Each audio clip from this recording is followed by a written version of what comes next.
اللہ تعالیٰ کے فضل و کرم سے ایک مبارک سفر میں اللہ نے ہمیں جمع کیا ہے۔ اللہ تعالیٰ ہمیں جنت میں بھی ایسے ہی جمع کرے اور ہمارا یہ سفر کو قبول فرمائے۔ زندگی بھی ایک سفر ہے۔ کن فی الدنیا کأنک غریب او عابر سبیل۔ میرے نبی نے فرمایا کہ دنیا میں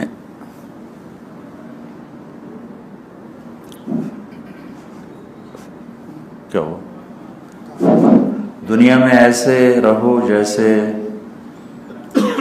راہ چلتا راہی پردیسی، کہ اس کا سفر میں جی نہیں لگتا، گھر جانے کی فکر سوار ہوتی۔ تو منزل تو آخرت اور اللہ ہے۔ یہ راستہ ہے، اس میں بے شمار گھاٹیاں بھی ہیں، وادیاں بھی ہیں، خوشیاں بھی ہیں، غم بھی ہیں، نغمے بھی ہیں، نوحے بھی ہیں، دکھ بھی ہیں، سکھ بھی ہیں، بیماری بھی ہے، صحت بھی ہے، زندگی بھی ہے، موت بھی ہے۔ اس زندگی گزارنے کے چند لوگوں کے طبقات ہیں۔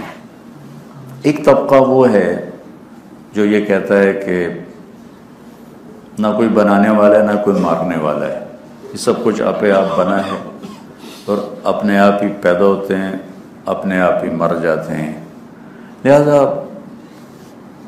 مزے کرو، زندگی مزے کرو، ہر آنے والے لمحے کو انجوائے کرو، کوئی چیک بیلنس کوئی نہیں۔ اس کو بھی قرآن نے بتایا ہے، ہیہات ہیہات لما توعدون، کچھ بھی نہیں، سب جھوٹ۔ ان ہی الا حیاتنا الدنیا نموت ونحیا وما نحن بمبعوثین، یہی زندگی ہے، جو مر گیا بس ختم، اب کوئی نہیں اٹھے گا۔ لہذا نہ کسی جنت کا شوق رکھو، نہ جہنم کا خوف رکھو، نہ کسی سپر پاور کا دھیان رکھو، بس اپنے مزے کرو۔ یہ طبقہ پہلے بھی تھا، آج بھی ہے، آئندہ بھی رہے گا۔ ایک دوسری بنیاد ہے آسمانی مذاہب کے ماننے والوں کی۔ وہ یہ کہتے ہیں کہ جو مرضی کریں، ہمیں بس عیسیٰ علیہ السلام چھڑا لیں گے اور ہمیں موسیٰ علیہ السلام چھڑا لیں گے۔ یہی دو بڑے مذہب آسمانی اس وقت دھرتی پر ہیں۔ لن تمسنا النار الا ایاما معدودات، اس کو بھی قرآن نے بیان کیا کہ اگر گئے بھی صحیح نا جہنم میں تو ہمیں 2-4 لتر مار کے اللہ سی جاؤ جنت اچھی، تھوڑی جی آگ لگے گی سانو تو پھر اسی آپ پہ ٹر جانا ہے۔ یہ بھی ایک ذہن ہے، لہٰذا وہاں بھی کوئی چیک بیلنس کوئی نہیں، جو مرضی کرو، لیکن ہمیں چھڑا لیں۔ عیسیٰ علیہ السلام عیسیٰ علیہ السلام ہماری جگہ قربانی دے کے چلے گئے، بس ختم۔ یہ بھی ایک ذہن ہے۔ ایک تیسرا ذہن اللہ نے ہمیں اپنے فضل سے عطا فرمایا، اپنے محبوب کے ذریعے ایک صحیح بنیاد دی، صحیح سوچ دی۔ کائنات کا ایک خالق، کئی نہیں، ایک، قل هو اللہ احد اللہ الصمد لم یلد ولم یولد ولم یکن له کفوا احد۔ اسی مکہ میں یہ سورت کیسے اتری؟ قریش کہنے لگے اللہ کا کوئی نسب تو بتاؤ کیا ہے، کیونکہ عربوں میں نسب بہت یاد رکھتے تھے، گھوڑے اور اونٹوں کے نسب بھی یاد رکھتے تھے، لیکن اپنے رب کا کوئی نسب عطا پتہ تو بتاؤ۔ تو آپ کے بولنے سے پہلے جبریل یہ صورت لے کر آئے کہ آپ ان سے کہیے یہ اللہ کا پتہ ہے کہ وہ احد، احد اسے کہتے ہیں جس کا دوسرا بن نہ سکے، واحد اسے کہتے ہیں جس کا پارٹنر کوئی نہ ہو۔ تو ہم اپنے لیے واحد کا لفظ استعمال کر سکتے ہیں کہ میں اس گھر کا واحد مالک ہوں، میں اس کمپنی کا واحد مالک ہوں، یہ ہم کہہ سکتے ہیں۔ احد نہیں کہہ سکتے۔ احد جس کا کوئی مثل نہ ہو، جس کو سوچا نہ جا سکے، جس کا تصور نہ قائم ہو سکے۔ اللہ الصمد، سب اس کے محتاج، وہ کسی کا محتاج، لم یلد کسی کا باپ نہیں، ولم یولد کسی کا بیٹا نہیں، لہذا جس میں یہ صفات ہوں گی ولم یکن لہ کفوا احد، پھر کوئی اس جیسا نہیں۔ یہ وہ جو ایتھیسٹ ہیں وہ یہ ایک سوال اٹھاتے ہیں، جب ہر چیز کو کسی نے بنایا تو پھر اللہ کو کس نے بنایا؟ ایسی احمقانہ سا سوال ہوتا ہے۔ جسے بنایا جائے وہ اللہ ہوتا ہی نہیں، اللہ وہ ہوتا ہے جس میں یہ صفتیں ہوں کہ اس جیسا کوئی نہ ہو، اسے کسی نے بنایا نہ ہو، کسی کا وہ باپ نہ ہو، کسی کا وہ بیٹا نہ ہو، سب اس کے محتاج ہوں، وہ کسی کا محتاج نہ ہو، اسے اللہ کہتے ہیں۔ اس کے علاوہ تو اللہ کہہ ہی نہیں سکتے، اللہ کی تعریف اس پہ آ ہی نہیں سکتی جسے کسی نے بنایا ہو۔ لہذا یہ جو 4 آیات ہیں یہ صرف اللہ کی ذات، اس لیے اس کو قرآن کا 1/3 کہتے ہیں۔ سورہ قل هو اللہ 1/3 قرآن ہے۔ 1/3 قرآن کا کیا مطلب کہ یہ سورت پڑھ لو گے تو 30 سپارے پڑھنے کا اجر مل جائے گا؟ نہیں، یہ نہیں ہو سکتا، یہ بھی ہو، لیکن قرآن 3 چیزیں بتاتا ہے: توحید، رسالت اور آخرت۔ یہ 3 چیزوں کے گرد قرآن گھومتا ہے۔ تو سورہ قل هو اللہ احد 1/3 ہے، ساری توحید اس میں بیان کی گئی ہے، پھر رسالت ہے، پھر آخرت ہے، باقی اس کے لوازمات ہیں۔ تو اللہ نے اپنے حبیب کے ذریعے ہم پر کرم فرمایا کہ ہم نے ایک اللہ کو مانا کہ اس کائنات کا ایک خالق، پھر ہمارا بھی وہی خالق ہے، هو الذی خلقکم من تراب، مٹی سے بنایا، پھر یہ شکلیں بنائیں، یصورکم فی الارحام کیف یشاء، جیسے چاہا ماں کے پیٹ میں بنایا، پھر دنیا میں لے کر آیا، ثم السبیل یسر، پھر ہمیں زندگی دی، احیا، پھر ہمیں موت دی، و امات، پھر ہمیں قبر میں ڈالا، فاقبر، پھر ہمیں اٹھائے گا، ثم اذا شاء انشا۔ یہ سارے قرآن جواب دے رہا ہے، قرآن جواب دے رہا ہے کہ کون بنانے والا ہے؟ اللہ۔ کہاں سے بنایا؟ مٹی سے۔ ماں کے پیٹ میں کس نے بنایا؟ اللہ نے۔ باہر کون لاتا ہے؟ اللہ۔ زندگی کون دیتا ہے؟ اللہ۔ موت کہاں سے؟ میڈیکل سائنس میں موت کسے کہتے ہیں؟ 200 جواب ہیں، 200 جواب، ایک بھی ٹھیک نہیں۔ وہ قرآن ایک جواب دیتا ہے، اللہ یتوفی الانفس حین موتہا، اللہ ہی ہے جو تمہاری جانیں نکال کر تمہیں موت دے دیتا ہے۔ ایک جواب جو بالکل صحیح، فٹ جواب۔ موت کے بعد کیا ہوگا؟ بل ادارک علمہم فی الآخرہ، یہاں آ کر پوری دنیا کے انسانوں کا علم تھک جاتا ہے، عاجز آ جاتا ہے، پتہ نہیں کیا ہوگا۔ بلکہ عقل کہتی اذا کنا عظاما ورفاتا انا لمبعوثون، یہ جب ہم چورا چورا ہو جائیں گے قبر میں تو پھر بھی اٹھا دیے جائیں گے، اٹھائے جائیں گے۔ انا لمردودون فی الحافرہ، کیا یہ قبروں میں ڈالنے کے بعد پھر ہمیں کوئی اٹھائے گا؟ اٹھے گا کوئی؟ اب آباؤنا الاولون، ہمارے باپ دادا اٹھیں گے؟ یہ سارے سوال قرآن اٹھا رہا ہے، پھر قرآن ہی جواب دیتا، قل ان الاولین والآخرین لمجموعون الی میقات یوم معلوم۔ ہاں اللہ تم اولین آخرین کو اٹھائے گا۔ بلکہ قرآن کی بڑی خوبصورت ہے، سارا قرآن خوبصورت ہے۔ فإنما ہی زجرۃ واحدۃ فإذا ہم بالساہرہ۔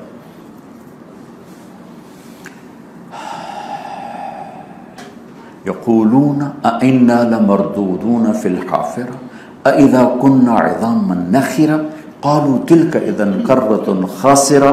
یہ قریش کی بات، مر گئے، مٹی ہو گئے، اٹھ سکتے ہیں، چورا چورا اٹھیں گے؟ تو اللہ اس کا جواب دیتا ہے فإنما هي زجرۃ واحدۃ فإذا هم بالساہرہ، ایک آواز آئے گی، تم سارے کھڑے ہو جاؤ گے، ٹھیک؟ لیکن قرآن عربوں پر اترا ہے نا، عرب کی نیچر، عرب کی معاشرت، ثقافت ساری قرآن کے سامنے، اللہ کے سامنے۔ عرب کیا ہیں؟ چرواہے، اونٹ چراتے ہیں، بکریاں چراتے ہیں۔ چرواہے اور جانور میں ایک لینگویج ہوتی ہے جو صرف جانور سمجھتا ہے، ایک آواز پر وہ چلتے ہیں، ایک آواز پر وہ واپس آتے۔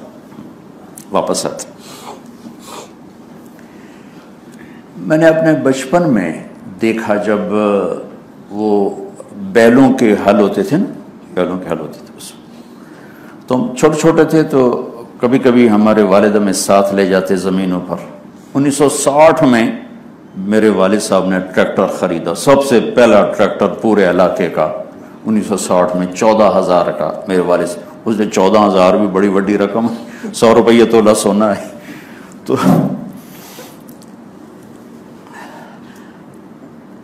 وہ جو ملازم چلا رہا تھا نا بیل کو، وہ کہتا کھبا کھبا کھبا کھبا، ٹھیک، تو بیل لیفٹ مڑنا شروع ہو جاتے تھے، ٹھیک، اسے تو نہیں پتا کھبے کا کیا مطلب، لیکن ایک مائنڈ سیٹ ہو جاتا تھا جانور اور اس کے ساتھ کام کرنے والا۔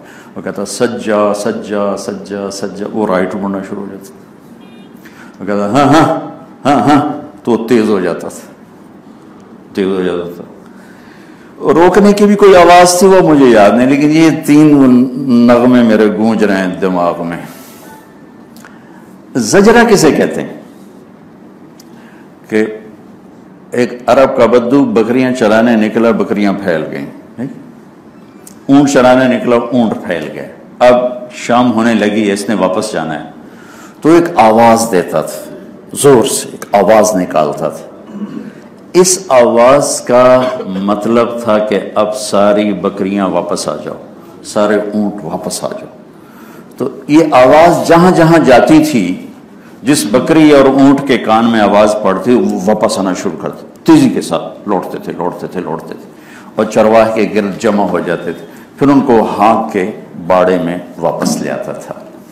تو میرا اللہ کہہ رہا ہے تمہاری وہ آواز جس پر جانور واپس لوٹتا ہے، اس کو عربی میں زجرہ کہتے ہیں، زجرہ۔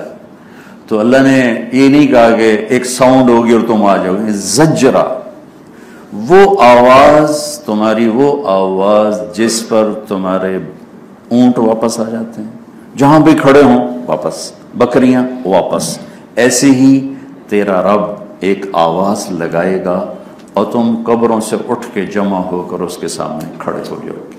فَإِذَا هُمْ بِالسَّاهِرَةِ فَإِنَّمَا هِيَ زَجْرَةٌ وَاحِدَةٌ فَإِذَا هُمْ بِالسَّاهِرَةِ۔ تو اللہ نے ہمیں بنیاد دی، اللہ کے نبی کے ذریعے سے ایک صحیح سوچ دی کہ ہم خود نہیں آئے، اللہ نے بھیجا ہے، خود نہیں مرتے، اللہ مارتا ہے، قبر مٹی نہیں بناتی، ختم نہیں کرتی، ایک وقت کے لیے ہمیں مٹا کر پھر اللہ زندہ کرنے والا ہے۔ پھر عیسائیوں یہودیوں نے کہا ہمیں تو عیسیٰ چھڑائیں گے، موسیٰ چھڑائیں گے علیہ السلام، لیکن ہمارے نبی نے ہمیں کہا فَمَن يَعْمَلْ مِثْقَالَ ذَرَّةٍ خَيْرًا يَرَهُ وَمَن يَعْمَلْ مِثْقَالَ ذَرَّةٍ شَرًّا يَرَهُ۔ ایک رائی کے دانے کے برابر اچھائی ہوگی تو اللہ تول دے گا، اور ایک رائی کے دانے کے برابر برائی ہوگی تو اللہ دکھا دے گا، تول دے گا۔ اس کو قرآن کی سب سے خوفناک آیت کہتے ہیں، اخوف آیت فی القرآن، قرآن کی سب سے زیادہ ہیبت ناک آیت۔ وَإِن كَانَ مِثْقَالَ حَبَّةٍ مِّنْ خَرْدَلٍ أَتَيْنَا بِهَا وَكَفَى بِنَا حَاسِبِينَ۔ یہ جو ہمارے ترازو ہیں یہ ایک حد تک تولتے ہیں، اس کے آگے تو تول ہی نہیں سکتے۔ تو میرا اللہ کہہ رہا ہے کہ اگر تمہارا عمل ایک رائی کے دانے کے کروڑویں حصے کے بھی برابر ہوگا نا، تو وہ بھی میرا ترازو تول کے تمہیں دکھا دے گا۔ یہ ہو رہا ہے، اس کو قرآن کی سب سے خوفناک آیت کہتے ہیں۔ اس کے برعکس قرآن کی سب سے زیادہ امید والی آیت، یا عبادی الذین اسرفوا علی انفسہم لا تقنطوا من رحمت اللہ ان اللہ یغفر الذنوب جميعا۔ اے میرے نافرمان بندو، ڈرو نہیں، نا امید نہ ہو، تم توبہ کرو میں سارے ہی معاف کر دوں گا۔ توبہ کرو، توبہ بھی نہ کرے کہ اللہ پہ معاف کرے گا تو پھر تو حسین اور شمر برابر ہو گئے۔ اس نے کہا انیبوا الی ربکم، تم توبہ کرو میں سب معاف کروں گا۔ اور الا کا مطلب ہے، الا ہوتا ہے چھا جانے کے لیے، کسی چیز کو اپنے اندر چھپا لینا۔ الا کا مطلب ہے وہ لوگ، وہ مرد عورت جن کو جن کے وجود کو گناہوں نے چھپا دیا، ان کا اپنا وجود ختم ہو کے خود ایک گناہ بن چکا ہے، اللہ یہ ان سے بات کر رہا ہے کہ تم بھی نا امید نہ ہو، تمہیں لوگ ڈرائیں گے، نا امید نہ ہو، توبہ کرو سارے معاف کر دوں گا، علی انفسہم۔ اچھا پھر ہمارا طرز یہ کہ اپنا بیٹا بھی ہو نا وہ گڑبڑ کرے تو ہمارا لہجہ سخت ہو جاتا، کم بخت اور پتہ نہیں کیا کیا مائیں بولتی۔ تو جو سب سے زیادہ نافرمان لوگ تھے، اللہ ان سے اتنے پیار سے بولا ہے تو فرمان برداروں کے ساتھ کیا کرے گا؟ یا عباد، یا عباد، اے میرے بندو۔ میرے بندوں سے لگتا ہے کہ میں اللہ تعالیٰ بڑے تقبل نال گل کردا پہ، بڑے تہجد گزار، بڑے روزے دار نہیں، صرف اگر یا عبادی کے آگے آپ ایسے پردہ لگا دیں، ہاتھ رکھ دیں، صرف یا عبادی کو پڑھیں تو میرے رب کی قسم اس سے شہد ٹپکتا ہوا نظر آ رہا ہے۔ یا عباد، ایک مثال دوں، ماں کہتی میرا لال، میرا بچہ، تو اس میں ممتا کی محبت محسوس کرتے ہیں کہ نہیں کرتے؟ لیکن اس کا ترجمہ کوئی نہیں ہو سکتا، ترجمہ کسی لینگویج میں نہیں ہو سکتا۔ یا عباد، میرے بندو، کیا محبت ٹپک رہی ہے، میرے بندو۔ تو آگے ہاتھ ہٹاؤ تو آگے لکھا ہوا ہے الذین اسرفوا علی انفسہم، جنہوں نے زندگی میں کبھی ایک کام بھی نیکی کا نہیں کیا، بھول کے بھی نیکی کا نہیں کیا۔ اللہ کہہ رہا تم بھی میرے ہی ہو، بس توبہ کر لو سارے معاف کر لو۔ ایک بڑا پرانا واقعہ یاد آ گیا، ایک شخص کسی عورت پہ عاشق ہو گیا، وہ ایک جادوگر کے پاس گیا کہ مجھے کوئی جادو کر کے دو، یہ عورت میرے قابو آ جائے۔ اس نے کہا 40 دن اللہ کی نافرمانی کرو پھر میرا جادو اثر کرے گا۔ تو جب عقل پہ پردہ پڑتا ہے تو انسان جانور بن جاتا ہے۔ اس نے 40 دن ہر گناہ کیا، 40 دن کے بعد اس نے اس کو عمل کر کے دیا، اثر کوئی نہیں ہوا۔ وہ واپس آ گیا، کہا نہ خدا ہے ملے نہ وصال صنم، نہ ادھر کے رہے نہ ادھر کے رہے، تو نے کیا کیا؟ کہا تو نے کوئی نیکی کا کام کیا ہوگا اس لیے میرا جادو اثر نہیں کیا۔ انہوں نے کہا میں نے کچھ نہیں کیا، جان بوجھ کے ہر خطا کی۔ کہا نہیں ادھر بیٹھ کے سوچ، کوئی نہ کوئی تو اس سے نیکی کا کام ہوا ہے۔ وہ بیٹھ کے سوچنے لگا، راستے میں جا رہا تھا، پتھر پڑا تھا، میں نے ہٹا دیا، کسی کو ٹھوکر نہ گئی۔ تو جادوگر رونے لگا، اور کم بخت لعنت ہے تجھ پر اور تیرے عشق پر، تو ایسے رب کی نافرمانی کرنا چاہتا ہے جس نے تیری اتنی سی نیکی پر تیرے ایمان کو باقی رکھا۔ میرا جادو تو اثر ہی اس وقت کرتا ہے جب ایمان چلا جائے۔ کہا تو توبہ کر، مجھے کلمہ پڑھا۔ تو اس نے کلمہ پڑھا، اس سے توبہ کروائی۔ یا عباد، اے میرے نافرمان بند، میرے، کوئی کہتا نافرمان اولاد کو تو لوگ یہ کہنا چھوڑ جاتے ہیں کہ میری اولاد، وہ تھا میرے بند، تم میرے ہی ہو، بس تم توبہ کر لو، بس توبہ کرو تو پھر ہماری یاری پکی، اور ٹوٹ جائے پھر کر لینا، ٹوٹ جائے پھر کر لینا۔ یہ بھی نہیں کہا کہ بھائی ایک باری کر کے دوبارہ نہیں توڑنی، جب ٹوٹے پھر کر لینا، جب ٹوٹے پھر کر لینا، ہماری دوستی پھر پکی ہو جائے گی۔ مجھے جاوید چودھری نے نا کال پہ لیا، کہنے لگا آپ لوگوں کو گناہوں پہ شے دیتے ہیں۔ میں نے کہا کیوں؟ آپ کہتے ہیں جتنی دفعہ مرضی توبہ ٹوٹ جائے کرو، اللہ معاف کر دے گا۔ آپ کا نوکر 2-3 دفعہ کرے جرم، آپ اس کو رکھو گے، نہیں نکالو گے؟ میں نے کہا یہ چودھری صاحب تم تو بڑے سمجھدار ہو کر ایسے بیوقوف بن رہے ہو، تم طارق جمیل اور اللہ کو ایک کر رہے ہو۔ تم نوکر کہے تو میں تو بیٹے کو نکال دوں گا، اگر میرا بیٹا مجھے تنگ کرے گا میں نکال دوں، میرے باپ نے مجھے نکال دیا گھر سے، اگر تم نے مولوی بننا میرے گھر سے نکل جاؤ۔ 23 نومبر 1972 گھر سے نکال دیا۔ میں نے کہا میرا تو بیٹا نافرمانی کرے گا میں گھر سے نکال دوں گا، تو اللہ اور بندے کا فرق جان۔ اللہ نہ میرے سجدوں کا موت کی اس کو ضرورت ہے، اور نہ میرے نافرمانی سے اس پر کوئی اثر پڑتا ہے، وہ اثر سے پاک ذات ہے۔ وہ کہتے ہیں جتنی دفعہ مرضی تم گناہ کر کے آ جاؤ پر توبہ کرو، میں معاف کروں گا اتنی خوشی سے جتنی خوشی سے پہلی توبہ کو معاف کیا تھا۔ ایک اور بات بتا، یہ راڈ ہے نا، اگر یہ ٹوٹ جائے 2-3-4 جگہ سے، اس کو ہم بڑے ماہر آدمی سے ویلڈ کروائیں، ٹھیک، وہ اس کو پینٹ کر دے، لیکن جب آپ غور سے دیکھیں گے تو آپ کو نظر آئے گا جتنا مرضی کوئی صفائی، اللہ کہ اس کو بالکل پگھلا کے نیا بنائے، پھر وہ تو بات نہیں رہی۔ جوڑ نظر آتا ہے، رفو کیا جائے شیشہ لگا کے دیکھو نظر آتا ہے۔ ان استقالنی عقلت لہ، اللہ کہہ رہا ہے تو آ صحیح میرے پاس توبہ کر کے، ایک دفعہ توڑی ہو، 2 دفعہ توڑی، یا 1000 یا 1,00,000 دفعہ توڑی ہو، جب تیری توبہ قبول کر کے واپس کروں گا نا تو ایسا جوڑ لگاؤں گا کہ اسے بے جوڑ بنا دوں گا، تیرے منکر نکیر کو بھی نہیں پتہ چلے گا کہ ٹوٹ کے جوڑا ہوا ہے یا ٹوٹا ہی نہیں، ٹوٹ کے جوڑا ہوا ہے یا ٹوٹا ہی نہیں، ایسے بنا دوں گا۔ میں کہوں تو اللہ ہے،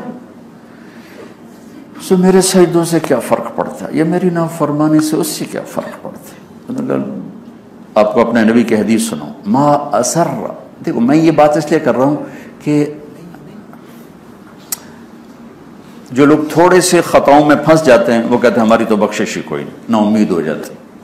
جو تھوڑی سی نیکی پہ آ جاتے ہیں وہ متکبر ہو جاتے ہیں کہ جنت ہے ہی ساڑی کسی اور دی ہے ہی کوئی نہیں۔ یہ 2 ایکسٹریم چل رہی ہیں۔ جو تھوڑا سا خطاؤں میں پھنستا ہے وہ کہتا ہے میری تو بخشش کوئی نہیں، جو تھوڑا سا نیکی پہ آتا ہے وہ کہتا ہے جنت ہے ہی میرے واسطے، اور کسی واسطے ہے ہی کوئی نہیں۔ اللہ کی بے نیازی سے ڈرنا چاہیے اور اللہ کی رحمت کی آس ہونی چاہیے۔ میں گناہوں پہ دلیر نہیں کر رہا ہوں، میں نا امیدی سے نکالنے کی بات کر رہا ہوں، چونکہ ہمارے بر صغیر میں خطابت جو ہے نا، خطابت بلکہ پوری دنیا کا، میں نے عربوں کے خطیبوں کے بھی بیان سنے ہیں، وہ اتنا ڈراتے ہیں کہ اللہ اور بندے کے درمیان فاصلہ ہی بڑھا دیا، اور اللہ تو شاہرگ سے زیادہ قریب، اقرب الیہ من حبل الورید، الیہ مومن نہیں کہا کہ میں مومن کی شاہرگ سے زیادہ قریب، ہر بندے بندی کی شاہرگ سے زیادہ قریب۔ کوئی مجھے بلانے والا ہو، مجھ سے دوستی کرنے والا ہو، بڑے بادشاہوں سے دوستی کی پہل کرنی پڑتی، وہ نہیں کرتے، چھوٹوں کو پہل کرنی پڑتی، اور یہاں بڑا بادشاہ پہل کر چکا ہے، انی احبک، میں تم سے پیار کرتا ہوں، فبحقی علیک کلی محبہ، تجھے میری قسم تو بھی مجھ سے پیار کر۔ سبحان اللہ، اللہ بڑے بادشاہ کہاں کسی کو تھوڑا سا کوئی مشہور ہو جائے تو کسی کو خاطر میں نہیں لاتا، تو بادشاہ کون کسی کو پوچھتے، لیکن وہ اتنا بڑا بادشاہ ہو کہ میں تم سے پیار کر چکا ہوں، اب تجھے میری قسم تو بھی مجھ سے پیار کر۔ اس کو ہماری کیا ضرورت، وہ تو نبیوں کی، نبی اس کی ضرورت نہیں ہے تو ہم اس کی کیا ضرورت۔ تو یہ قرآن کی سب سے امید والی آیت، خطا ہونا کوئی بڑی بات نہیں، خطا پہ ڈٹے رہنا اور اس کی لاجک تلاش کرنا یہ تباہی کی بات۔ دھرتی گناہوں سے بھر کے توبہ کرے معاف ہے، ایک گناہ کر کے کیا ہوا، میں کچھ کر رہا ہوں، میں تو ایسے شغل کر رہا ہوں، میں تو ایسے شغل کر رہا ہوں، میں کچھ کر رہا ہوں، یہ خطرے والا کیس ہے۔ لیکن سارا وجود گناہوں سے بھر کے کہ یا اللہ آ گیا ہوں تو کہہ جاؤ معاف، ایک پہ اڑ جائے خطرے کی علامت ہے، دھرتی بھر کے کہ یا اللہ مجرموں معاف کر، مسئلہ ہی کوئی۔ یہ قرآن کی سب سے امید والی آیت۔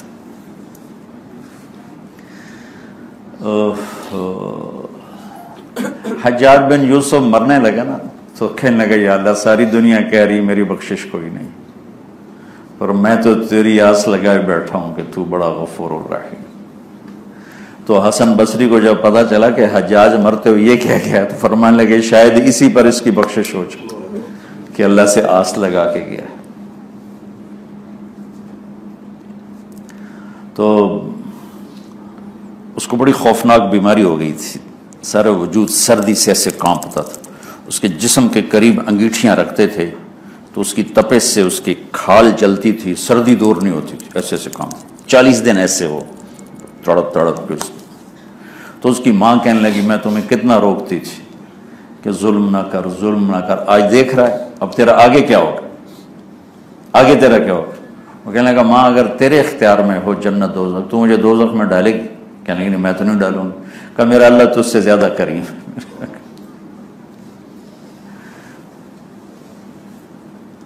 تو بھائیو اللہ کی رحمت کی امید گناہوں پہ نہ لے جائے، تو اللہ بڑا کریم ہے، شراب پیتے رہو، جوا کھیلتے رہو، چوریاں کرتے رہو، سود کھاتے رہو، اللہ بڑا کریم ہے۔ اور اللہ کے غضب کا خوف نا امیدی پہ نہ لے جائے، وَكَانَ بَيْنَ ذَلِكَ قَوَامًا، اس کے درمیان ہے ایمان کا راستہ۔ کون ہے جس سے خطا نہیں ہوتی؟ وہ تو انسان ہی نہیں جس سے خطا نہ ہو، وہ تو انسان ہی نہیں جس سے خطا نہ ہو۔ انسان اور خطا تو اس لیے تو میرے اللہ نے کہا توبہ کی نہ عمر کی شرط ہے نہ عدد کی شرط۔ اب 60 سال کے بعد حکومت پاکستان ریٹائر کر دیتی ہے، تو بھی ریٹائر، تیری کوئی 60 سال تو بعد تیری کوئی توبہ نہیں، یا بھئی تو نے 100 دفعہ توبہ توڑ دی اب تیری کوئی قبول نہیں۔ نہیں، جب آؤ گے ہم معاف کریں گے، جب آؤ گے معاف کریں گے۔ اللہ کو معاف کرنا اتنا پسند ہے۔ یا عباد، کیا اللہ نے اس کے اندر شہد بھر دی۔ تو میں نے آپ کو سب سے خوفناک آیت بتائی، سب سے امید والی آیت بتائی، قرآن کی سب سے شدت والی آیت جہنم والوں کے لیے، فذوقوا فلن نزیدکم الا عذابا، چکھو یہ عذاب ہمیشہ بڑھتا رہے گا، کبھی کم نہیں ہوگا۔ قرآن کی سب سے خوشخبری والی آیت جنت والوں کے لیے، لہم ما یشاؤون فیہا ولدینا مزید، جنت میں جو چاہو گے پاؤ گے، پہ جہاں تمہاری چاہتیں ختم ہو جائیں گی اللہ اپنے خزانوں سے مزید عطا فرمائے گا۔ قرآن کی سب سے زیادہ انصاف اور عدل کو بتانے والی آیت، ان اللہ یأمر بالعدل والاحسان وایتاء ذی القربى وینہی عن الفحشاء والمنکر والبغی یعظکم لعلکم تذکرون۔ قرآن کی سب سے زیادہ حسرت بتانے والی آیت، آدمی کبھی کوئی خطا کر بیٹھتا ہے، کہتا ہائے یہ کیا کر دیا، کبھی کوئی فیصلہ غلط کر بیٹھتا ہے، کاروباری نقصان ہو جاتا ہے، ایکسیڈنٹ ہو جاتا ہے، تو آدمی کہتا ہائے ہائے۔ تو قرآن کی سب سے زیادہ حسرت کو بتانے والی آیت، یا ویلتا لیتنی لم اتخذ فلانا خلیلا، عجب آیت۔ یا ویلتا آ جائے تو لیتنی کی ضرورت نہیں، لیتنی آ جائے تو ویلتا کی ضرورت نہیں عربی کے لحاظ۔ یا لیتنی ویقول الکافر یا لیتنی کنت تراب، یا ویلنا من بعثنا من مرقدنا، یا ویل الگ استعمال ہو رہا ہے، یا لیت الگ استعمال ہو رہا ہے، ایک جگہ دونوں کٹھے ہو رہے ہیں، یا ویلتا لیتنی۔ اتنی حسرت کا اظہار ہے کہ الفاظ کوئی نہیں کسی لغت میں بھی، لیکن کس چیز پر حسرت ہے کہ میں کفر نہ کرتا، میں شرک نہ کرتا، میں شراب نہ پیتا، میں سود نہ کھاتا، میں ڈاکہ نہ ڈالتا، میں زنا نہ کرتا، میں چوری نہ کرتا، میں کبیرہ گناہ نہ کرتا، نہیں۔ عجب عجب، یا لیتنی، سب سے زیادہ حسرت کہہ رہا ہے، لم اتخذ فلانا خلیلا، میں برے کی سنگت میں نہ بیٹھتا، میں بروں کی صحبت میں نہ بیٹھتا، میں انہیں دوست نہ بناتا۔ اچھا، خلیل عربی زبان میں اسے کہتے ہیں جس کی محبت دل کے اندر جا کے ٹھک جائے، اس کو کہتے ہیں خلیل۔ خلیل خلل سے ہے، خلل یعنی یوں جگہ بناتے بناتے اب کوئی آدمی میری طرف آئے گا نا تو وہ سیدھا نہیں آئے گا، ویسے ایسے یوں زگ زیگ کر کے آئے گا، چونکہ اب سارے اکٹھے ہو کے بیٹھے ہوئے ہیں۔ اس کو خلل کہتے ہیں کہ یوں کسی کی محبت آئے اور دل کے پردوں کو چیرتے چیرتے اندر جا کے بیٹھ جائے۔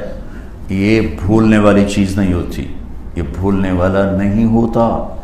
خلیل نہیں بھولتا، دوست بھول جاتے ہیں، خلیل نہیں بھولتا، دوست بھول جاتے ہیں۔ اس دن اس کو اتنی حسرت ہوگی کہ اس کا نام بھول جائے گا۔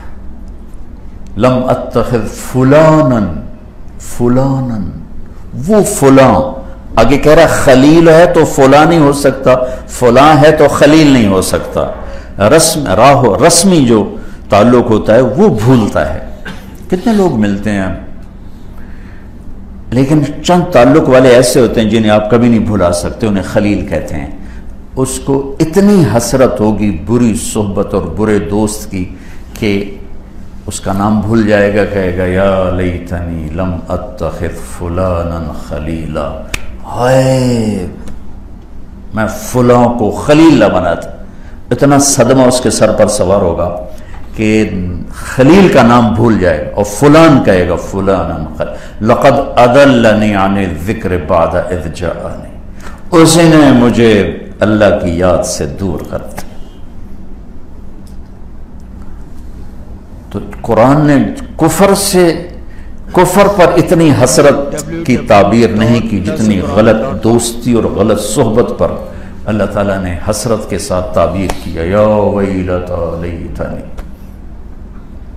کبھی اپنی نیکی پہ بھروسہ نہیں کرنا چاہیے کہ مجھے کچھ نہیں ہوتا، میں جہاں مرضی چلا جاؤں۔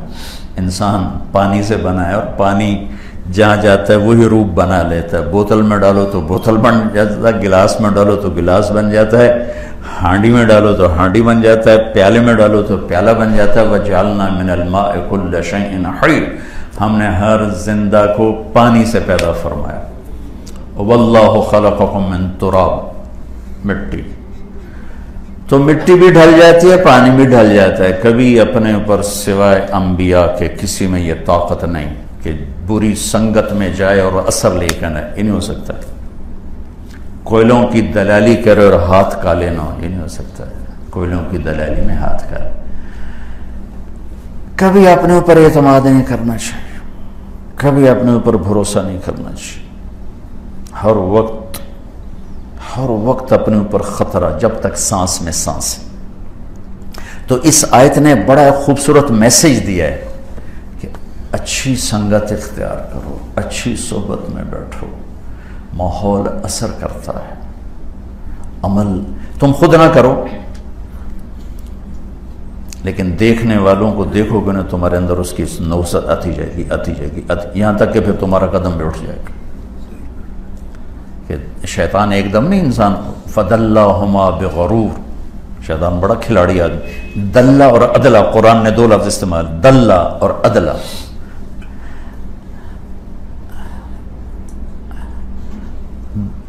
دلہ یدلی ثم دنا فتدلہ فکان قاب قوسین او ادنی فارسلوا واردہم فادلی دلوہ قال یا بشری ھذا غلام۔ یوں ایک دم رسی پھینک کے پانی کو کھینچنا اور قابو کرنا، اس کو کہتے ہیں عدلہ۔ اور کسی کو آہستہ آہستہ پھنسانا، ایک دم نہیں پھنسانا، آہستہ آہستہ پھنسانا کہ اسے پتہ بھی نہ چلے اور وہ شکنجے میں آ جائے، اسے کہتے ہیں دلہ، تدلہ۔ تو اللہ تعالیٰ کہہ رہا ہے شیطان جو تمہارے ابا اور اماں کو ایک دم جاگے نہیں کہا دانا کھا لو، انہیں بڑی دور سے آہستہ آہستہ آہستہ آہستہ آہستہ آہستہ آہستہ آہستہ ان کو بہلاتا رہا بہلاتا رہا بہلاتا رہا بہلاتا رہا، آخر اس کا حربہ کامیاب ہو گیا۔ بھائیو،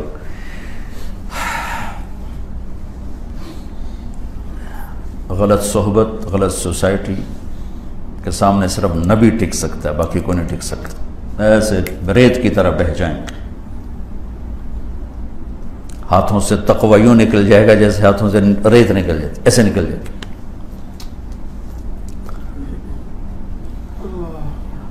ابو بکر رضی اللہ تعالیٰ عنہ اللہ کے نبی کے گھر میں اپنی بیٹی عائشہ بیٹھی تھی، الٹے پاؤں بھاگے، کہا ابا جی کیا ہوا، کدھر جا رہے؟ بیٹی کو دیکھ الٹے پاؤں بھاگ کے۔ ابو بکر سے بڑھ کر کسی کا ایمان ہو سکتا؟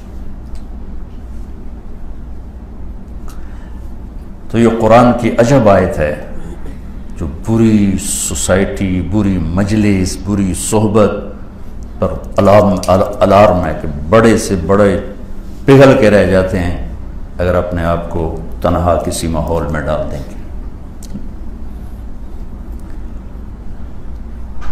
ہمیشہ اپنے اوپر اچھوں کی صحبت اور سنگت کا سایہ رکھنا چاہیے۔ فَإِنَّ دَعْوَتَهُمْ تُحِيطُ مِنْ وَرَائِهِمْ۔ تو ایک شخص آیا، میرا جاننے والا دوست، وہ رائمنڈ آیا تو اس نے منہ چھپایا ہوا ایسے۔ میں نے کہا کیا ہوا؟ کہا جی سارے داڑھیوں والے تھے، مجھے دیکھ کر اتنی شرم ہے، میری داڑھی کو نہیں، میں نے منہ چھپا لی ساری داڑھیوں میں۔ تو اس کو کسی نے کہا تھا، وہ اندر کے ضمیر نے اس کو چوٹ ماری کہ یہ سب ایک صحیح فارم میں ہے اور تو فارم سے نکلا ہوا ہے، تو اس نے خود بخود اپنے منہ کو چھپا لیا۔ یہ صحبت کا اثر ہوتا ہے۔ تو یہ قرآن کی ایک اس بڑی زبردست آیت ہے، یا ویلتا لیتنی لم اتخذ فلانا خلیلا، اے کاش میں فلاں کو خلیل نہ بنا۔ ادھر خلیل کہتا ہے تو فلاں کہتا ہے، ایسا صدمہ آئے گا کہ اس کا نام بھول جائے گا۔ تو تو اس آیت نے ہمیں ایک اچھی سنگت صحبت، یہاں آ کے کیوں ہمارا جذبہ بدل جاتا ہے، بڑے یہ کریں گے وہ کریں گے، کیونکہ ایک سوسائٹی ملتی ہے، ایک ماحول ملتا ہے، باتیں سننے کو ملتی ہیں، وہ دل میں جذبے پیدا ہوتے ہیں، وہ جب وہاں جاتے ہیں تو وہ ساری سنگت بکھر جاتی ہے، وہ ماحول بکھر جاتا ہے، تو آہستہ آہستہ پھر گندی جڑی بوٹیاں وہ اوپر باہر نکلنا شروع ہو جاتی ہیں۔ اتقوا اللہ وکونوا مع الصادقین، اللہ کا نیک لوگوں کی سنگت اور صحبت میں رہو۔ تو خیر بارہ یہ بات ایسے لمبی ہو گئی، تو اللہ ہمیں ایک بنیاد دیتا ہے، بنانے والا اللہ ہے، پیدا کرنے والا اللہ ہے، موت دینے والا اللہ ہے، اور قبر سے اٹھا کر جزا سزا کا نظام چلائے گا۔ کیسا؟ ایک ذرے کے برابر اچھائی بھی دیکھو گے، ایک ذرے کے برابر برائی بھی دیکھو گے، تولا جائے گا۔ اور آپ کو عجب حدیث سنا، سب سے پہلے کیا تولا جائے گا؟ ایمان سب سے بڑی چیز۔ کافر کے لیے کوئی فَلَا نُقِيمُ لَهُمْ يَوْمَ الْقِيَامَةِ وَزْنًا، کافر کا کوئی ترازو نہیں، اس پر ایمان ہی کو نہیں، چلو سیدھا جہنم۔ یہ تول وول ہمارے لیے ہوگا، ٹھیک؟ تو سب سے بڑی چیز ایمان ہے۔ ایمان کے بعد عبادت میں نماز ہے، پھر علم ہے، ذکر ہے، جہاد ہے، حج ہے، عمرہ ہے، زکوٰۃ ہے، کیا کچھ، کتنی چیزیں عبادات میں۔ سب سے پہلے جس چیز کو ترازو میں تولنے کے لیے رکھا جائے گا وہ بیوی سے سلوک رکھا جائے گا، اور بیوی کا خامن سے سلوک رکھا جائے گا۔ زوج کا لفظ دونوں طرح آتا ہے، مرد پر بھی آتا ہے اور بیوی پر بھی، خامن پر بھی۔ اگر وہ اچھا ہے تو وہ نیکیوں کے پلڑے میں رکھا جائے گا، اگر وہ برا ہے تو گناہوں کے پلڑ میں رکھا جائے گا۔ سب سے پہلے جس چیز کو میرا اللہ تولنے والا ہے وہ میرا اپنی بیوی سے سلوک ہے، اور میری بیوی کا مجھ سے سلوک ہے، باقی چیزیں بعد میں تولی جائیں گی۔ یہ اتنا اہم رشتہ ہے، اتنا نازک رشتہ ہے، اتنا حساس رشتہ ہے۔ اللہ نے کسی رشتے کو نہیں کہا کہ یہ میری نشانی ہے، خامن بیوی کے رشتے کو اللہ نے کہا یہ میری نشانی ہے۔ من آیاتہ ان خلق لکم من انفسکم ازواجا، میری بہت بڑی نشانیوں میں سے ہے کہ ہم نے تمہارے لیے خامد اور بیوی کا رشتہ بنایا۔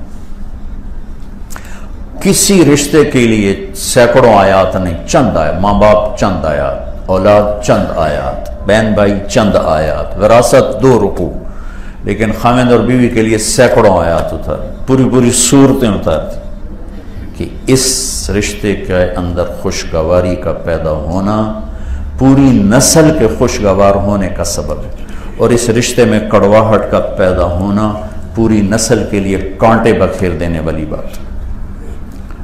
اور ہمارے جوائنٹ فیملی سسٹم نے اس رشتے کو بہت تباہ کیا۔ اگر دین کا پتہ ہوتا پھر یہ بہت اچھا تھا، بہت اچھا، لیکن چونکہ دین کا پتہ کوئی نہیں ہے لہٰذا ایک دوسرے کے اس میں حدود میں داخل ہوتے ہیں، بغیر ویزے کے اگر ہم آئیں تو واپس نہیں کر دیتے، تکڑے ملک تو ویسے ہی بند دیں۔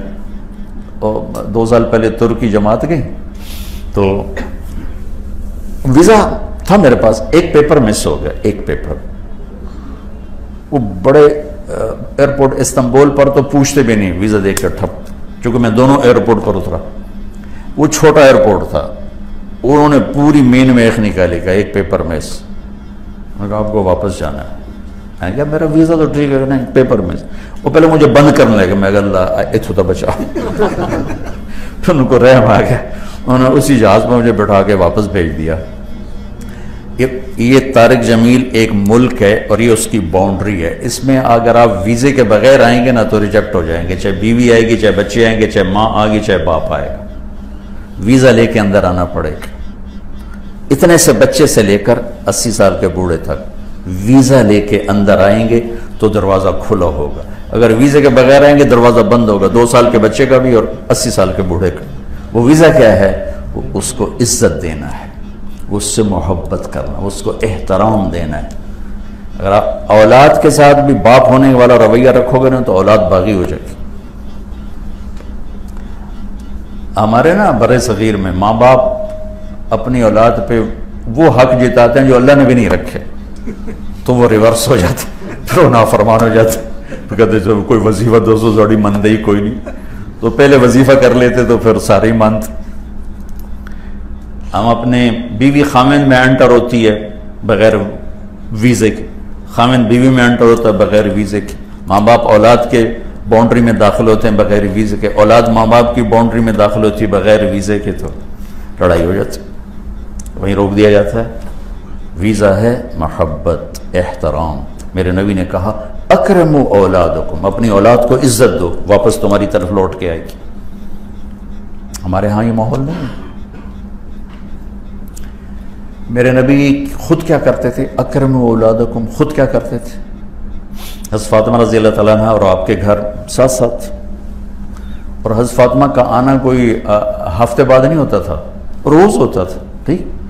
جتنی دفعہ تشریف لاتی، آپ چارپائی پہ بیٹھے ہوتے کھڑے ہو جاتے، زمین پہ بیٹھے ہوتے کھڑے ہو جاتے، کھڑے ہو جاتے، اور وہیں نہیں کھڑے ہوتے تھے، تیزی سے دروازے کی طرف بڑھتے تھے اور جا کر اپنی بچی کا ہاتھ تھامتے اور یہاں سے بوسہ لیتے، پھر اسی ہاتھ کو تھامے تھامے آ کر پہلے فاطمہ کو چارپائی پر بٹھاتے، اس کے بعد خود بیٹھتے تھے۔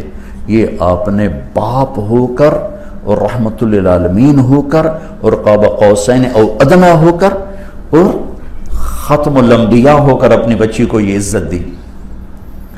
اب ہم ڈنڈا بھی دھرتے ہیں اور کہتے ہیں ہماری اطاعت کرو، عزت بھی نہیں دیتے، محبت بھی نہیں دیتے، ٹائم بھی نہیں دیتے۔ جتنے بڑے کاروباری ان کے پاس کوئی ٹائم نہیں، انہوں نے کل تو اپنے واسطے ٹائم کوئی نہیں، دوئے واسطے کتوں لوگ وہ ٹیلٹ ہی سودے کر دے بیٹھے اندر، لے لو تے چک لو تے چکا دے۔ اللہ بھائی فٹے منہ اس تجارت دا جتنے ٹیلٹ بھی سودے کرو بیٹھ۔ بہت امبیلنس لائف ہے بڑے کاروباری لوگوں، کرو کاروبار، لیکن زندگی کو تو اب میں جتنے بڑے دنیا کے لوگوں سے ملا ہوں، سب کی ذاتی زندگی انتہائی بیکار، ویران، تھکی ہوئی زندگی، سوائے کاروبار کے سوچ ہی کوئی نہیں، سوائے پیسے کے سوچ ہی کوئی نہیں، اسی کا تانا بانا تانا بانا تانا بانا۔ یہ کیا زندگی؟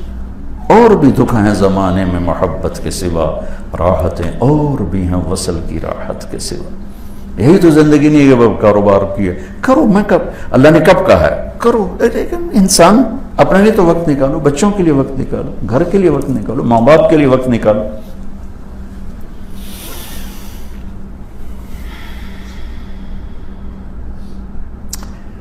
تو بھائیو بہنوں،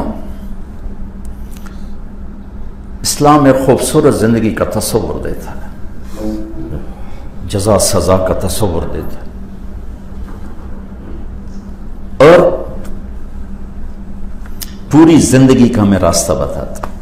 اس کا ایک عمل حج، عبادات میں ایک عمل حج، جس کے لیے اللہ تعالیٰ نے ہمیں یہاں جمع کیا ہے۔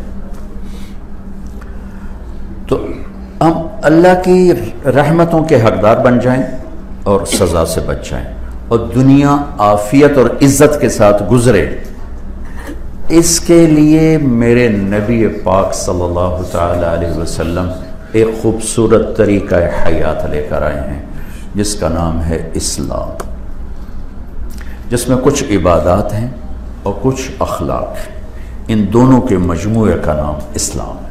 اس وقت ہم ایک عبادت کے لیے سفر کر رہے ہیں، جمع ہوئے ہیں مختلف جگہوں سے، انشاءاللہ مغرب کے بعد پھر اس پر میں بات کروں گا۔ ابھی تھوڑا سا ایک آپس میں مل بیٹھنے کی اور ایک بنیادی سی بات میں آپ کے سامنے رکھنا چاہتا تھا کہ ہماری زندگی کا ایک مقصد ہے، ہم بیکار نہیں آئے، ہمیں ایک لائن ملی ہے، ہماری لائن آف ایکشن ہے، ہمارے اوپر چیک بیلنس ہے، ہمارا فیصلہ اللہ نے کرنا ہے، اور اس کی رضا کو حاصل کرنا یہ ہماری زندگی کا آخری ٹارگٹ ہے، ہماری آخری کامیابی ہے کہ جب میں دنیا سے جا رہا ہوں تو میرا اللہ مجھ سے راضی ہے، مجھے آنے والی زندگی میں اپنی پکڑ سے بچا لے، مجھ سے راضی ہو جائے۔ یہ لائف کا ہر لمحہ میری زندگی آنے والی کے بننے اور بگڑنے کا ایک بہت بڑا سبب بن رہا ہے۔ میری زبان سے جھوٹ نکلا، وہاں بگاڑ پیدا ہو گیا، سچ نکلا، وہاں سدھار پیدا ہو گیا، میری نظر حیا سے جھک گئی، وہاں سدھار پیدا ہو گیا، بے حیا ہو کے اٹھ گئی، وہاں بگاڑ پیدا ہو گیا۔ میرا وقت گناہوں میں گزرا وہاں خرابی آ گئی، میرا وقت اچھائی میں گزرا وہاں سدھار پیدا ہو گیا۔ تو یہ ایک طریقہ زندگی ہے جس میں ایک خوبصورت طرز ہمیں سکھایا گیا ہے، بتلایا گیا ہے۔ اور اللہ نے حج کو سب سے آخر میں رکھا ہے، عبادات میں حج سب سے آخر میں آتی ہے، اور ہر بندگی کے پیچھے ایک مقصد بیان کیا جاتا ہے۔ حج کے بے شمار مقاصد اللہ تعالیٰ نے بیان فرمائے ہیں، لِيَشْهَدُوا مَنَافِعَ لَهُمْ، حج کے منافع بے شمار ہیں، جس کو اللہ تعالیٰ نے صرف اتنا کہا کہ تم بے شمار نفع حاصل کرنے کے لیے اللہ کے دربار پر پہنچے ہوئے ہو۔ تو اللہ ہمارے یہ سفر قبول فرمائے۔ انشاءاللہ ہم مغرب کے بعد پھر دوبارہ بیٹھیں گے۔ ابھی تھوڑا سا یہ میں نے ذہن آپ کے سامنے بات لانے کی کوشش کی کہ ہم اس دنیا میں بیکار نہیں ہیں، ہماری زندگی ایک خالق کے امر سے ہے، ہماری موت اسی کے ارادے سے ہے، قبر میں جانا اسی کے ارادے سے ہے، اور اٹھ کر کامیابی ناکامی کا فیصلہ بھی وہی اللہ کرے گا اور ہمارے اعمال پہ کرے گا۔ اب نہ ہماری یہ بنیاد ہے کہ کوئی بنانے والا نہیں، نہ ہماری یہ بنیاد ہے کہ ہمارے نبی ہمیں آپ ہی چھڑا لیں گے، ہم جو مرضی کریں۔ میں اور آپ تو بڑے دور کے لوگ ہیں۔ آپ نے اپنی بیٹی سے کہا یا فاطمہ بنت محمد انقذی نفسک من النار، اے میری بیٹی فاطمہ اپنے آپ کو جہنم سے بچانا۔ فإنی لا اغنی عنک من اللہ شیئا، میرے بھروسے پہ نہ رہنا کہ میرا باپ نبی ہے مجھے چھڑا لے گا۔ حالانکہ ایک طرف آپ کہہ رہے ہیں جنت کی عورتوں کی سردار ہیں فاطمہ، میری بیٹی فاطمہ، یہ خوشخبری سنا رہے ہیں، ادھر قانون بتا رہے ہیں کہ فاطمہ اپنی تیاری خود رکھنا، میرے بھروسے پہ نہ رہنا، اپنی تیاری خود رکھنا، میرے بھروسے پہ نہ رہنا۔ تو بھائیو، میرے نبی نے زندگی کے ہر گوشے پر اپنے نور سے روشنی ڈالی ہے۔ اور دیکھو عیسیٰ علیہ السلام کی معاشرتی زندگی ہے ہی کوئی نہیں، تو گھر کی زندگی کیسے گزاریں کچھ پتہ نہیں۔ عیسیٰ علیہ السلام کی کتاب موجود کوئی نہیں، ان کے لیے کوئی راہبری کوئی نہیں۔ عیسیٰ علیہ السلام کی سیرت موجود کوئی نہیں، ان کے لیے راہبری کوئی نہیں۔ موسیٰ علیہ السلام کی سیرت موجود کوئی نہیں، کتاب موجود کوئی نہیں، اس کے لیے رہبری کوئی نہیں۔ ہمارے نبی کی کتاب بھی موجود ہے، سیرت بھی موجود، زندگی کی ہر ادا محفوظ۔ اور آپ نے جو 11 شادیاں کی ہیں شوق کی تھی؟ اللہ کی قسم میرے نبی کہہ رہے ہیں ما تزوجت وما زوجت الا بوحی من السماء نزل به جبریل۔ لوگوں جہاں شادی کی، جہاں بیٹی دی، پہلے آسمان سے جبریل وحی لے کر آئے، پھر میں نے یہ قدم اٹھایا، خود نہیں کیا۔ دیکھو اللہ کو دیکھنے کے بعد کس چیز کی رغبت باقی رہے گی؟ میرے نبی نے سر کی آنکھوں سے اللہ کو دیکھا، آپ نے کہا ما لی فی النساء من رغبت، مجھے عورتوں کی کوئی رغبت نہیں۔ 11 شادیاں زندگی سمجھانے کے لیے، چونکہ زندگی کا دین مشکل ہے۔ نماز کا دین تو بہت آسان ہے، ایک لوٹا پانی دا منٹ ٹائم چاہیے، پٹھان والی نماز پڑھو تو 5 منٹ چاہیے، ٹھا ٹھا ٹھا ٹھا تے او ویلا۔ لیکن زندگی گزارنے کے لیے بہت بڑا دین چاہیے، بہت بڑا دین چاہیے۔ ہم نے سارا فوکس عبادات پہ کیا ہوا ہے، بہت دیندار ہے، نمازی ہے، داڑھی ہے، پگڑی ہے، بہت دیندار۔ کبھی ہم نے فوکس نہیں کیا اخلاق کیسے، معاملات کیسے، سچائی کیسے، بیوی سے کیا سلوک ہے، بچوں کیا سلوک، نوکر سے کیا سلوک ہے۔ اب سب نوکروں والے کیا بے عزت کرتے چھوٹی چھوٹی باتوں پہ نوکروں کو۔ اور میرے نبی کہہ رہے ہیں جو خود کھاؤ انہیں کھلاؤ، جو خود پہنو انہیں پہناؤ۔ آپ نے کہا اپنے ملازم پہ ہاتھ نہ اٹھاؤ، اگر تمہارا کام صحیح نہیں کرتا فارغ کر دو، بے عزت نہ کرو، بے عزت نہ کرو۔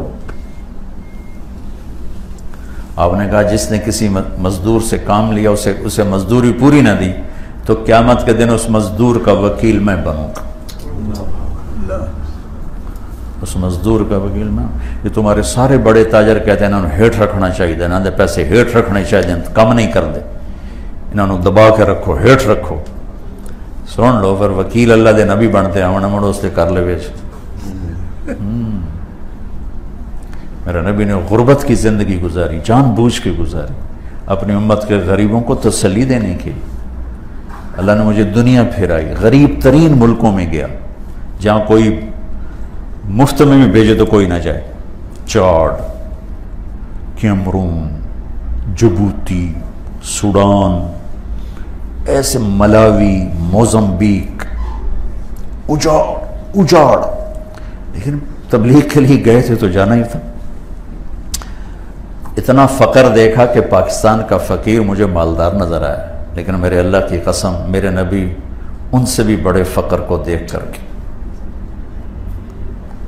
ان کا بڑے سے بڑا فقیر 24 گھنٹے بعد ایک دفعہ روٹی کھا لیتا، میرے نبی 2 مہینے روٹی کا لقمہ نہیں کھاتے تھے، ہوتی ہی نہیں تھی، صرف کھجور اور پانی پہ گزارا ہوتا تھا، کھجور اور پانی۔ ایک دفعہ آپ تشریف فرماتے تو کعب بن عجرہ آئے، کہنے لگے یا رسول اللہ آپ کا رنگ بدلا ہوا، خیر ہے؟ تو آپ نے یوں انگلی رکھی پیٹ پر، کعب 3 دن ہو گئے اس پیٹ میں ایک لقمہ داخل نہیں ہوا۔ اپنی امت کے غریبوں کی تسلی کے لیے کہ ان پر ظلم ہوگا، زیادتیاں ہوں گی، طاقتور 99.9% بھول جائیں گے اللہ کی قدرت اور اللہ کے سامنے کھڑے ہونے کو، کوئی ایک آدھ ہوگا جو یاد رکھے گا اللہ ہے، اللہ ہے۔ تو آپ نے اپنے آپ کو سب سے نچلی سطح پہ رکھ کر اپنی امت کے غریبوں کو تسلی دی۔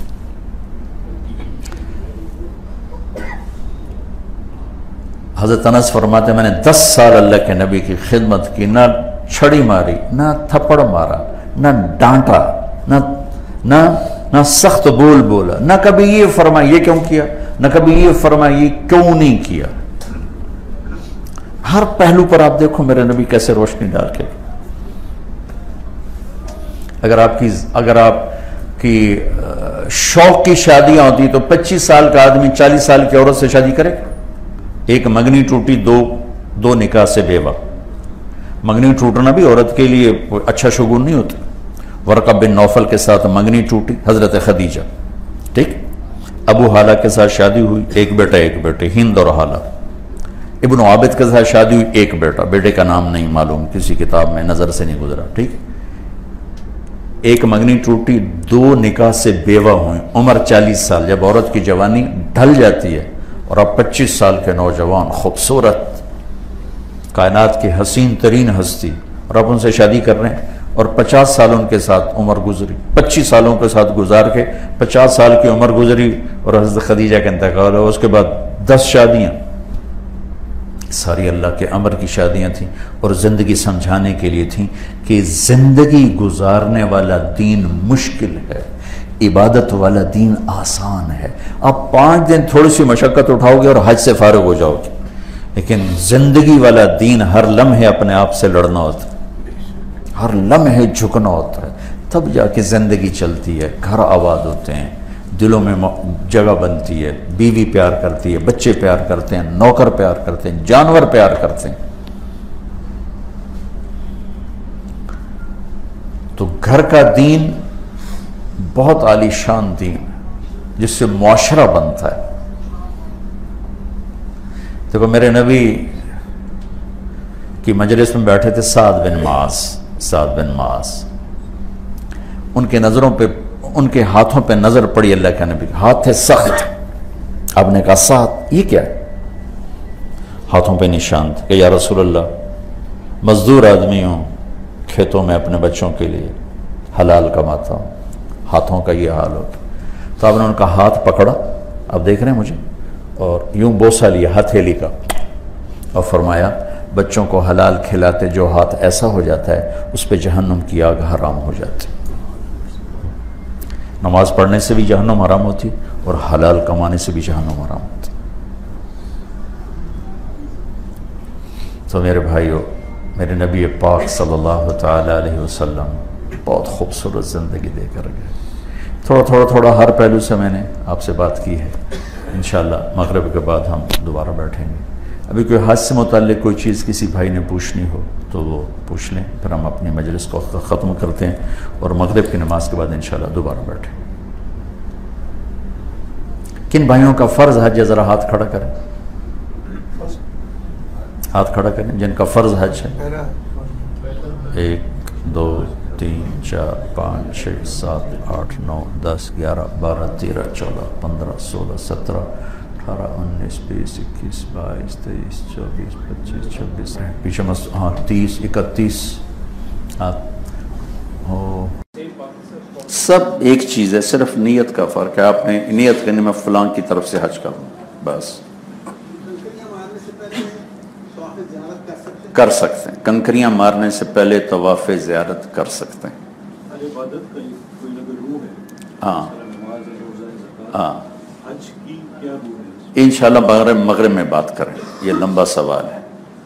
یہ انہوں نے پوچھا کہ ہر عبادت کی ایک روح ہے، تو حج کی روح کیا ہے؟ انشاءاللہ مغرب میں بات کریں. جی ہاں ہاں کیا کہا؟ نہیں، ایک کا ہو سکتا حج. ویسے آپ حج کر کے اس کا اجر جتنوں کو مرضی دینا چاہیں، لیکن حج بدل صرف ایک کی طرف سے ہوگا.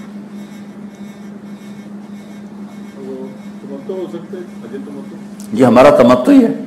جب عمرے کے بعد احرام کھول دیا تو تمتع ہو گیا. اب قران نہیں ہو سکتا، افراد نہیں ہو سکتا. حج میں آسانیاں پیدا کرنے کے لیے کن کن چیزوں سے بچا جائے؟ جو فرائض ہیں ان پہ فوکس کیا جائے اور باقی چیزیں اس طرح. حج مشکل کا سفر ہے، آسانی والا کوئی نہیں. پہلے ہی سن لو. سنت غیر مؤکدہ ہے یا اس طرح کوئی؟ ہاں، اللہ سے آسانی مانگیں کہ یا اللہ بس مہربانی کر کے تو آسانی سے نبھا دے، آسانی سے نبھا دے. وہ ہمارا ایک جلاح تھا، اس کا نام تھا ایوب. اس کو چڑھ گیا بخار. جلاح ہے جن ہمارے ہم پاولی کہتے ہیں اس کو چڑھ گیا بخار ہو گیا لمبا. چوتھا پنجواں دن اللہ سے یا میں ایوب نبی تک کوئی نہیں کہ بخار لا میں تو ایوب پاولیا میرے مگرو لا بخار. اللہ سے مشکل نہیں مانگنی، آسانی مانگنی ہے. باقی چونکہ رش بہت زیادہ ہے اور ٹریفک بہت زیادہ ہے تو کچھ ہو تو جاتا ہے، لیکن بہرحال اللہ سے ہم آسانی مانگیں.